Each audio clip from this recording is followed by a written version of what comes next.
I am so excited to share with you guys what's underneath this cap. This is from OLO, and this has been in the works for a while. I am so excited to get to share this with you. But first, we're going to talk about this OLO marker to begin with. So I've got some white cardstock, and what we're used to with OLO is the most incredible marker. I love it for so many reasons. One of the biggest reasons that I love this marker is that when you go to color, you have consistent outpouring of ink. The ink release system is unlike anything else. It's a patented free flow ink system, and you'll just see the consistency all the way through. I can color an entire sheet of paper and it's going to look the same. So with other alcohol markers out there, you'll get drag, you'll have dry spots. You just don't get the same type of ink release that you get with OLO. So when I'm working on my projects and I'm coloring, say like these cute little monsters, I love these little monsters, I'll be using the brush end again, and I'm going to go through and I'm going to color in the face of my cute little, like how cute is this monster, right? So I can go through and I can do all my coloring. I'm going to leave out the teeth and the nostrils, go through, and then I'm going to start building my color.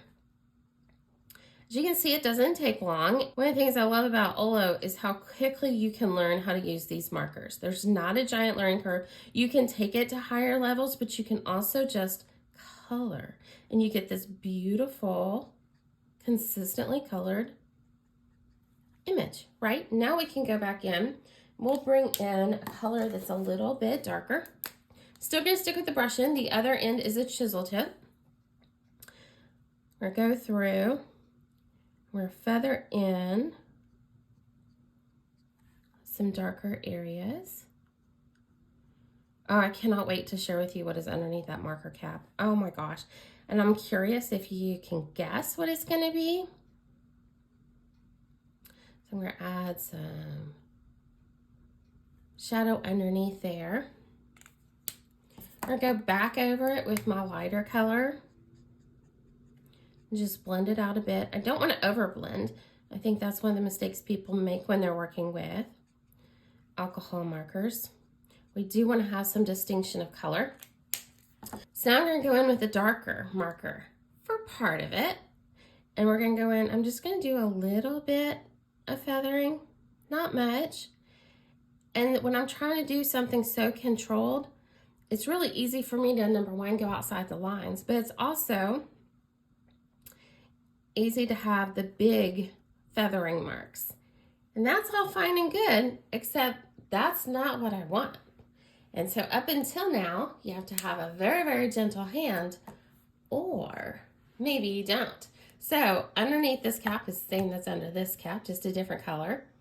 Are y'all ready? I'm so excited to introduce you to the Fine Nib. Look at this. Oh, I'm so excited. So first I'm going to show you what it does, and then we're going to talk about it. So now I can take it, we have those big strokes over there, right? Look at that, and look at how well that blends in. Look at the difference. That is night and day different. So if we're getting these spots underneath, like where we might have some shadow, because I think he's got a little bit of an overbite going on there. That front lip is hanging down. Look. This with the fine nib and this with the regular brush nib. So you can see how well they work perfectly together. Let's do it again. Let's change it up and let's go with the purples this time. So we're going to start with our lighter purple. And I'm going to take it and go through and color in. I don't know if they're monster horns or ears. I don't know. But we're going to color this in. See, we get that consistent coloring the whole time because that's OLO. Love it, love it, love it. So I'll do one side with the brush and one side with a fine tip. So we'll stick with doing this side with the brush.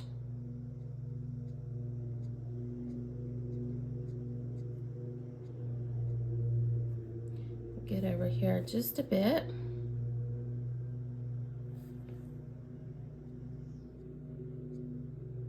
Bring that up a little bit more.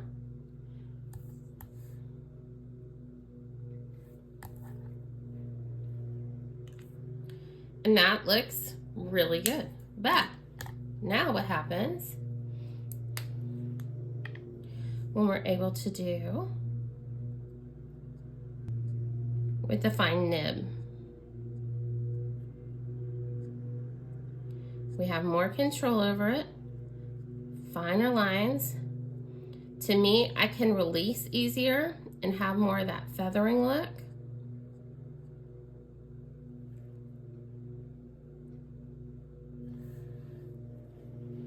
And look at the difference. I can still go back over it with my lighter color if I want to blend it out more.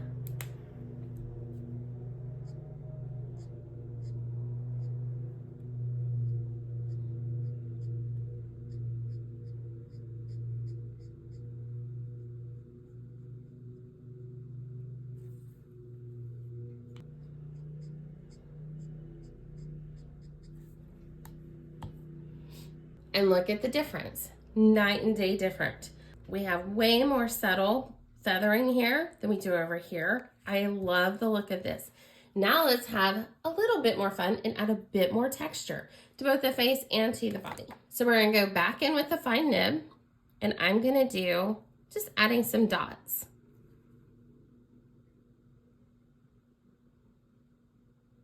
Oh, you know what? I should do that on this side. Hold on. Because when I'm coloring for my card making and I'm trying to add texture, I love using little dots.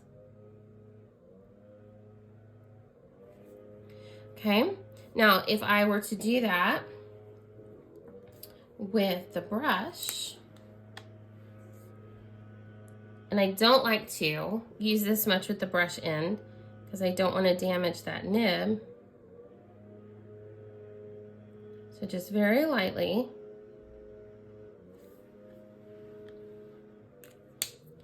But look at the difference in the texture we get. Those are bigger dots. Those are way smaller dots. So it's more subtle. This is more bold. I like this look a whole lot better. Let's do the same with the green. So let's do some little specks with our brush. So I was able to do 6 of them. We'll do 9. Now with this one, we're going to do 1, 2, 3, 4, 5, 6, 7, 8, 9, 10, 11, 12, 13, 14. And look at the difference. So we're able to get a tighter dot in there because it's more precise, right? We did the regular brush here. So now let's take a look at what we can do. So before on another sheet of paper, I drew some lines to show the consistent ink flow, right? And we've got that. That was just because I hesitated. I didn't keep moving my arm. So with my dots, trying to make them as small as possible. And then if I wanted to write with them, they're not great for writing because this brush, I'm not going to do this hard, but the brush has some give to it. Not a ton, but some give. All right, when we get over to the fine tip, let's take a look at the lines we can draw with it. We have that consistent ink flow the entire time. Let's do our little dot test.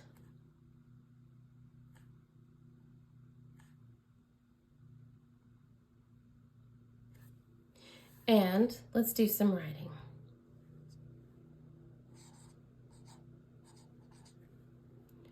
Let's not judge me on my handwriting. Let's try again. Let's go with another fun word. We'll do mommy. Beautiful. So you can write with them, you can color with them, you can accent with them, you can do so many things with them. Okay, let's go back to this guy and let's talk about what I would call the trouble areas. That's gonna be those nostrils. So I'm gonna come in and I feel like I can get these.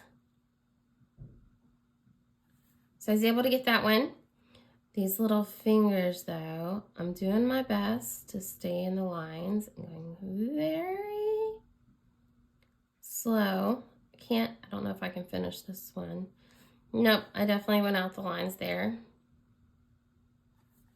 And I definitely did there. So Let's do it with the fine nib.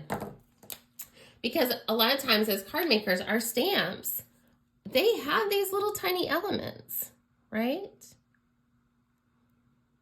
And a lot of times we're like, oh, I just can't even color that. And look at this.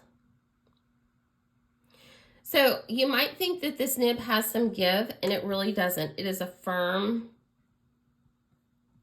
like it's not, like that's what we were getting before. This is what we get. So it's not a bullet tip. It is a fine nib.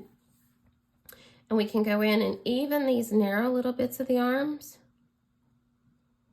Look at that. Do this side.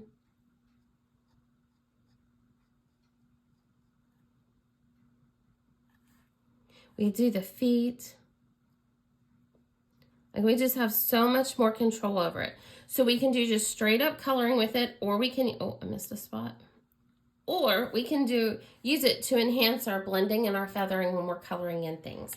So I want to share a card with you that I've made that uses this same stamp. So I used the brush nib and the fine nib, and through there I was able to get the best feathering that wasn't too much. I was able to do more dots up in the top, some more shadowing. Didn't overwhelm it, add to some cuteness. I kept the nostrils in the red, and I think this card, yeah, it's a wobble card to begin with, so it's already fun. But the coloring is so different. So again, we look at this side, and we look at this side, and that, my friends, is our first introduction to the fine nib with OLO markers. I am so delighted that I've gotten to be a part of this and get the prototypes so I could play with them. And now I get to share them with you, and I'm super excited about that. I cannot wait for you to get yours. They're a total game changer when it comes to using alcohol markers. If you have questions about the fine nib, I need to know. Leave it below. Leave it in the comments below. I will be on vacation, and I am planning to pack my laptop and all my devices so I can answer all of your questions. This has been the hardest secret for me ever in the paper crafting industry. So I'm super excited about it. I'm super excited for you to get yours. In the description of the video, we'll have all of that information for you, as well as special links that they've given us. And they are affiliate links. I'm not going to lie about that or try to hide that, but it's also being used to track. They want to see who's most excited about the fine nib release. I love the way that they're doing this launch. It's very, very different. So I have all that information in the description in the video, so make sure to check that out. Thank you so much for watching today, and I hope you are as excited about this fine nib as I am. I'll see you in the next video where we'll have more tips.